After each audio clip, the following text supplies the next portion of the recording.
हेर तूं हिते असांखे देगी भतन जी लाज पिया ॾियनि ख़र्चु पुछो न त केतिरो थो थिए असांजी एतिरी त आमदनी कोन्हे असांखे त हुकूमत एतिरो ॾिए कोन थी हुते जीअं अचे थो उमदाद ॿियो पोइ विच में वॾा आहिनि सेखारे वञनि पोइ पढ़चू थी करे मिले त मिले न त ठहियो असीं पंहिंजी मज़ूरी पिया करियूं।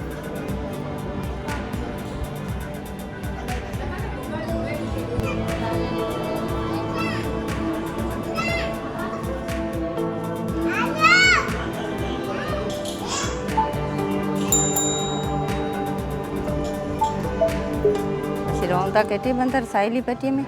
हाँ ज़िंदगी है मच्छी मारो आहे ॿी ज़िंदगी का कोन्हे ॿी का मज़ूरी ना आहे ये मच्छी मारीन खेखड़ा मारीन साना मारीन बसि असांजो गुज़र इहो आहे। ॿी असांजो न कोई पघार आहे न कोई असांजी का मंडी आहे हलाइण वारी नंढड़ियूं होड़ियूं आहिनि असांजूं के कर्ज़ी आहिनि के पंहिंजियूं आहिनि झूपड़ियूं बसि उन में गुज़ारो थिए पियो। ॿियो असांजो पंहिंजो निजो को पात न आहे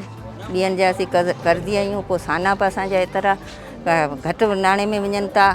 माना मच्छी बि घटि नाणे में वञे थी मिड़ई असीं अटो कढूं था। पोइ हुकूमत खे जेका ख़बर पई असांजा महिमान जेके वेठा आहिनि असांजे पासे में आहिनि वॾा माण्हू उहे आहिनि पढ़िया लिखिया आहिनि असीं त अणपढ़िया माण्हू आहियूं पोइ उन जेको ॿुधो उन टिचियुनि में ॾिठईं जेको उन ढारियुनि में ॾिठूं टेलीविज़न में ॾिठूं तॾहिं हे बच्चा सारा कढी वीचारा से हिकिड़ी कंधीअ ते कमु आहे जेको गाॾियूं आंदऊं उन में चाढ़े असांखे हिते पहुचाऊं आहे। पोइ खाधो ख़र्चु जेको असांखे उहे ॾीन पिया से पंहिंजो उन जिजनि जो त लूणनि में वात भरणु ॾुखियो आहे पोइ उन जे हाल ते हलूं पिया असीं नथा चऊं त असांखे जेको सो एतिरो ॾींहुं जेको असीं सॼो ॾिखियूं न टाइम ते असांखे मिले पियो खाधो।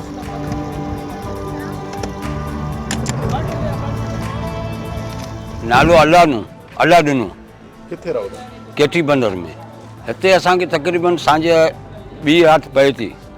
ॿी राति में उते असांखे ॿुधायो त भई आई पंहिंजा घर तर खाली करियो तूफ़ान अचण वारो आहे तूफ़ान में नुक़सानु थी वेंदो हलियो पोइ असीं ग़रीब माण्हू हुआसीं असां चयोसीं असांखे हुकूमत जे सारे कढो असां वटि पंहिंजो किरायो बि कोन्हे आई पोइ उन वीचारनि कोशिशूं करे असांखे गाॾियूं ॾिनियूं आहिनि हिते असांखे छॾूं अची इन स्कूलनि में ऐं अञा बि तूफ़ान जो ख़तरात हले पियो तूफ़ान जेको आहे त हूंदो आहे तंहिंखां असांखे डपु हूंदो आहे असीं किनारे ते आहियूं हर हमेशह असीं किनारे ते असांजो ॻोठु आहे ऐं तूफ़ान जे वजह से असांखे डपु थी वियो आहे हिते बि असीं जेको रहिया पिया आहियूं सो बि ख़ौफ़ में रहिया पिया आहियूं त अलाह रहम करे छा थींदो। केटी बंदर असांजो भाउ वतन थियो आहे असीं ॼा उते आहियूं सांडिया उते आहियूं भले मरंदासीं केटी बंदर में